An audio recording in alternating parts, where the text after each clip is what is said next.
Vamos iniciar a resolução do problema 4.11 do capítulo 4 do livro do Seborg, terceira edição. Então, considerando um sistema de aumento de pressão para reduzir o efeito das variações de pressão na saída de um compressor, então a gente vai querer desenvolver um modelo de dois tanques e avaliar a função de transferência resultante para o processo que está sendo mostrado na figura do exercício 4.11. Na figura a gente pode perceber que há a presença de uma pressão, né, na entrada do compressor e a presença de dois tanques e também a presença de três válvulas que controlam as vazões, né? A válvula 1, a vazão 1, a válvula 2, a vazão 2 e a válvula 3, a vazão 3. E há uma pressão H na saída. O problema, então, 4.11, ele pede para desenvolver um modelo dinâmico que possa ser utilizado para resolver a taxa de fluxo de gás, a vazão 3 em função do tempo, para o coletor, dadas as pressões conhecidas no compressor e no coletor, determinar o grau de liberdade também. Então, a gente tem que fazer aqui algumas considerações. A primeira consideração, as três válvulas operam linearmente com as resistências R1, R2 e R3 e os volumes dos tanques são constantes. E também considerar válida a lei dos gases ideais. Então, iniciar a resolução do problema, a gente admite que para o tanque 1, né, tem a entrada da vazão 1 e a saída da vazão 2. E no tanque 2, a entrada da vazão 2 e a saída da vazão 3. Então, considerando o princípio da conservação da massa, para o tanque 1 temos a equação 1 e para o tanque 2 temos a equação 2.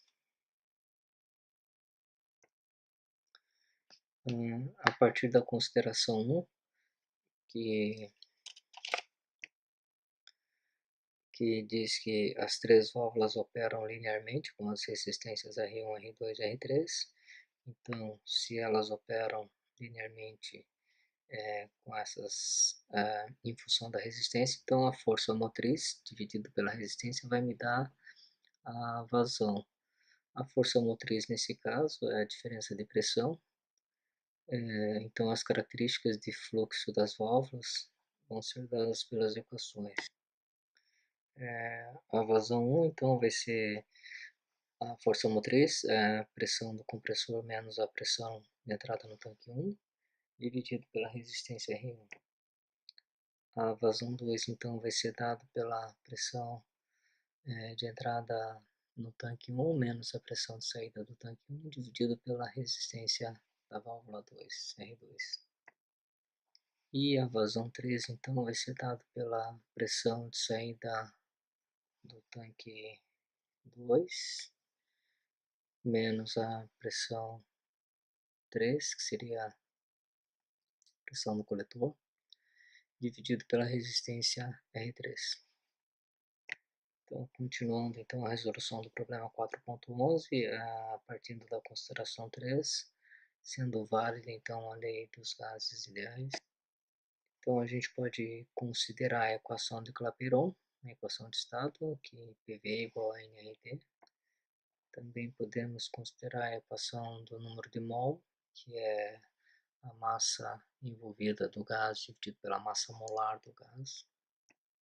Então, fazendo essas considerações, então a equação de estado do tanque 1 vai ser dada pela pressão 1 vezes o volume 1 igual a massa 1 de gás dividido pela massa molar vezes a constante real dos gases vezes a temperatura. E seguindo esse mesmo raciocínio, no tanque 2 então, P2V2 igual a M2 sobre massa molar R vezes T.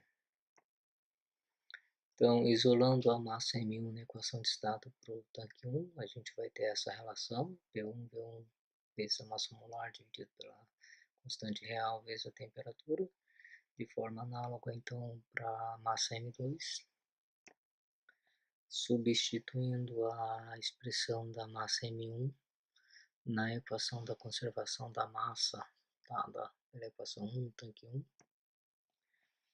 obtém então essa equação, né? Que é a derivada de P1V1 vezes a massa molar sobre RT, dt é igual a vazão 1 menos a vazão 2. E de forma semelhante, então, substituindo M2 na equação do tanque 2, obtém a derivada de M2 sobre dt igual a ômega 2 menos ômega 3. Reescrevendo as equações da conservação de massa para o tanque 1, então a gente tira os parâmetros que são constantes da derivada, então vai ter aqui o volume 1 vezes a massa molar dividido por RT, vai ser então a derivada da pressão de entrada no tanque 1, dt igual a ômega 1 menos ômega 2, e para o tanque 2 então algo semelhante. Lembrando então que ômega 1 é dado pela força motriz dividida pela resistência, ômega 2 e ômega 3 pelas equações que já foram obtidas anteriormente.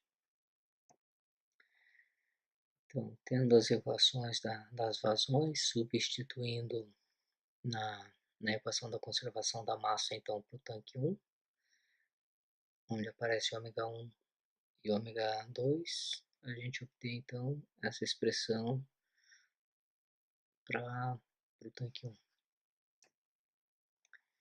E, de maneira análoga, obtém também essa expressão para o tanque 2, substituindo os valores de ômega 2 e ômega 3. Encaminhando então para uma das partes da finalização do problema, ele pede para determinar o grau de liberdade. O grau de liberdade então é dado por essa expressão, onde o NF é o número de graus de liberdade, o NV é o número de variáveis de processo e o NE é o número de equações independentes. O número de variáveis de processo NV, então, é a massa 1, a massa 2, ômega 1, ômega 2, ômega 3, pressão 1, pressão 2, pressão no compressor e pressão no coletor. Então, são 9 variáveis de processo. E os parâmetros independentes, no caso, o volume, que é constante, a massa molar, a constante real dos gases, a temperatura e os valores das resistências, são 7 parâmetros independentes. Substituindo então na equação do grau de liberdade, a gente a priori obtém NF igual a 2. No entanto, há dois parâmetros que são independentes, ou seja, são variáveis que dependem do tempo e por isso são variáveis independentes.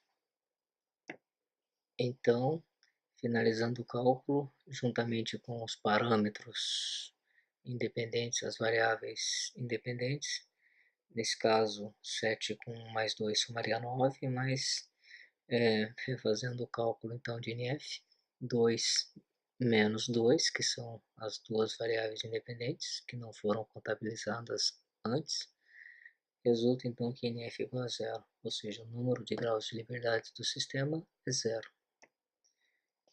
Então, conhecendo as equações diferenciais do sistema para cada tanque, que são equações de primeira ordem, no entanto, como os tanques estão conectados, o sistema será de segunda ordem. Também, por conta do número de graus de liberdade ser igual a zero, a função de transferência vai ser dada, então, pela composição